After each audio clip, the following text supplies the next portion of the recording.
Қазақ рэпінің тарихи құжаты пайда болды. Рэпер Шыңғыс қазақ рэпінің атасы атандым деп Instagram парақшасына тіркелген оқырмандарынан құттықтау қабылдап жатыр. Оған дәлел жақында ғана шыққан қазақ рэпінің шежіресі. Толығырақ тілшіміз баяндап берсін.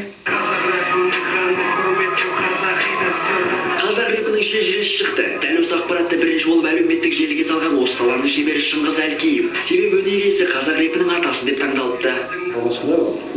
Таңсық нәрсе ғой, біздің ата бабамыз, жеті атамыздың шежіресін білеміз, бірақ рэптің шежіресі деген маған да алғашқы таңсық болды. Алғашқы бір мақтаныш сезім болды ма, ой деп марқайып қалады екенсің, мен ата деп. Бірақ енді атадай небәрі 27-тіміз, өзіміз жаспыз деп ойлаймыз, бірақ ата деп атап атқанның жағынан қуанышты жағдай.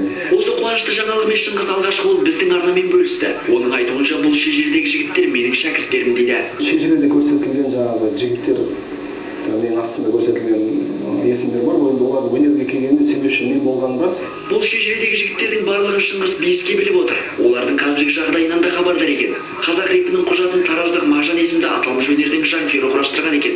Ал Шыңғыс автордың жасаған еңбегімен толық қосылатынын жеткізді. Өйткені қазақ рэпінің сапасын арттырған менмін деп отыр. Маған дейін де рэперлер болды. Олар бірақ сапа жағы болсын, жаңағы таралым жағынан болсын, халықты мойындау жағынан болсын, олар кемшін болды, көп адамды танымады. Осылайша Шыңғыс тыңдармандарының таңдауымен қазақ рэпінің атасы атанып отыр. Ал бұл саланың жағдайының жақсы екенін ол ауыз толтырып айтып берді. Орыс рэпімен, Ресей рэпімен салыстыруға келмейді ешқандай. Бірақ та жағдайы қазір жақсы. Концерттер бар, сұраныс бар.